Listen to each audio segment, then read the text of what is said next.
Pwede hindi mo makita, may legit 10,000 magbayad sa eskwelahan. Sinong imo nga, ano, itawagan ko sa eskwelahan nyo. Grabe po ng, 10,000 jud.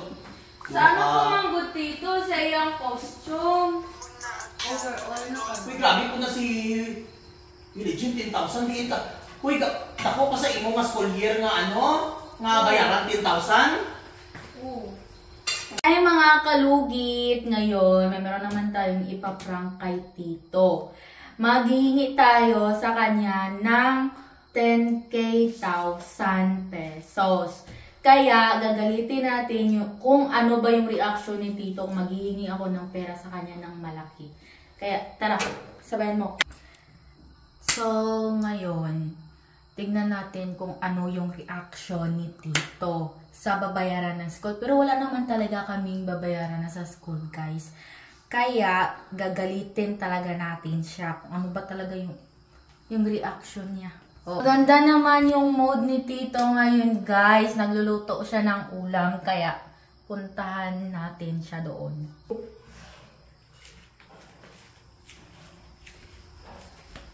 Tito!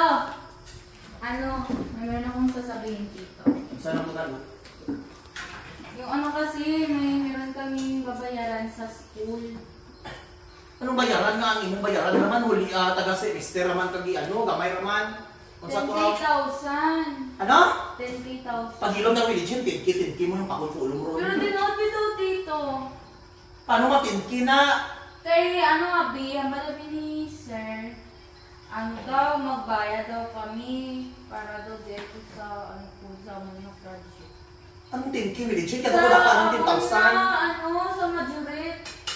20,000. Pwede di mo nakita mga 10,000 religion sa majority mo, anak. Kamal-mahal talaga Pero ang bal man abi ni Ama, majorit ako sa majority, 30,000. Paano uy, ginoo ko, karon lang ko kadungog, anak nga makabayad og 10,000 nga mag-i-drum core ka lang, ginoo ko.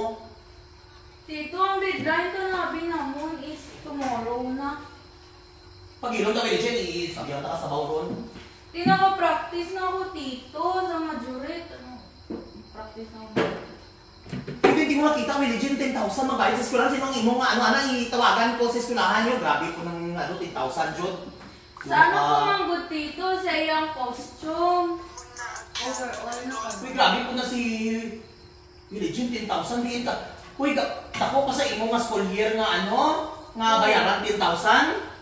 Oo. Ano sa inyo, legit? Napadulabot dito sa trainer naman. Dala na dito sa 20,000 o sa props. Hoy! Diyos ko! Mas stress ang ako nga, 10,000. Pwede man daw sa Monday na lang magbayad if hindi pa daw kami makabayad. Eh, ako siguro, legit, pag sige, timo ka, sali-sali ka dagto, grabe ka 10,000.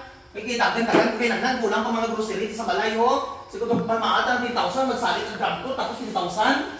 So, Tito, nag-practice na ako mo 1 week.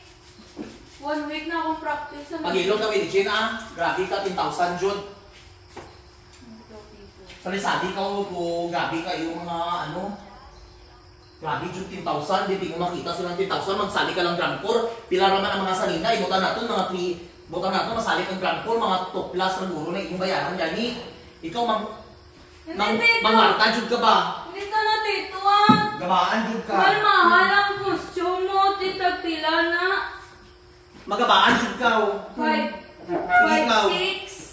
Ang Pila? costume, 5'6". Uy, ginoo ko, tingnan mo 10,000 man.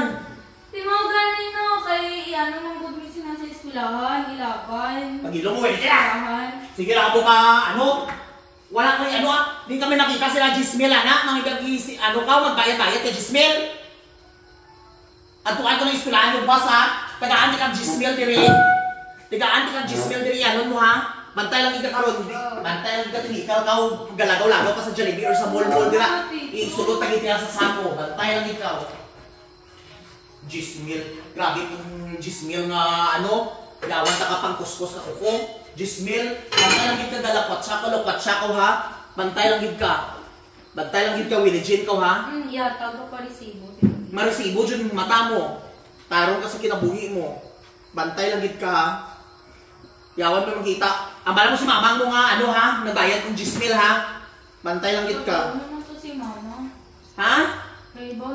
mama. Bantay ka nagalagaw-lagaw ko. Willie Chin ha, Wala bantay lang naman ikaw. Sige ka nagalagaw lagaw-lagaw ha. dito. Bantay lang ikaw. Bantay lang lagaw-lagaw ka. Bantay lang ikaw. Ha? Bantay lang ikaw. Bayaran mo ko ha. Bayaran. Tingnan mo si mamang mo ha. Bantay lang ikaw ng 10,000 ha. Ay, botak. Sa manit. Sige. Mag-drumcore ka tapos grabe ka balaydan sa inyo eskwelahan. Moro mo gagi sa liyan ko ano tito nga ano sa eskwelahan. Ginoo ko, Willie Chin. Bantay lang ikaw ha. Bantay lang ikaw. Oh, 9,000 ni may kulang ako. 1,000 nga mag-withdraw pa ko dito ha. Bantay lang ikaw. Bantay lang ikaw, Willie Chin ka.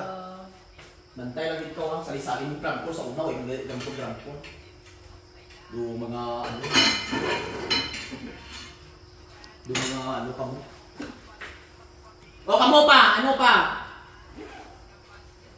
Bantay lang ito mo Willie Chin ha, ginahinto nyo lang ko, bantay lang ito mo ano nyo na food ko. Bantay lang ito mo. Bantay lang ito mo. Bantay lang ito mo Willie Chin ha, ayaw nyo ko yan ha. Bantay lang ito mo, ginaidoy nyo ko Willie Chin ha. Bantay lang ito mo. So, nakita na natin yung reaction ni Tito. Grabe guys, ang laki ng pera guys. Sabi natin na it's a prank lang guys, it's a prank. Tito, it's a prank! Prank lang ni Tito, hindi man ni tinuod. Ano nga prank? To prank lang ni, hindi man ni tinuod Tito. Ma, ginaidoy mo ko, bantay lang ito Tito, prank lang nga. Prank, pamunta ka mo ba? Ginapastress mo ko Willie Chin ha. Tito, ang oras naman ito naman, wala kami bayaran. Kamu ganyan tingala, gani kung ano magpaano ka. Kung ako ako sige Willie Chin, ginapastress ko Willie Chin ba? Imbes nga hindi ko stress. Ayaw nyo ko pa-stress ha, mapatay gani ko pa-stress. Bala ka mo diraan, naubot ko ha. Ginapastress nyo ko. Bantay lang dit ka. Bantay lang ito ko, sige ka mo ka pa. Isa po, video po da.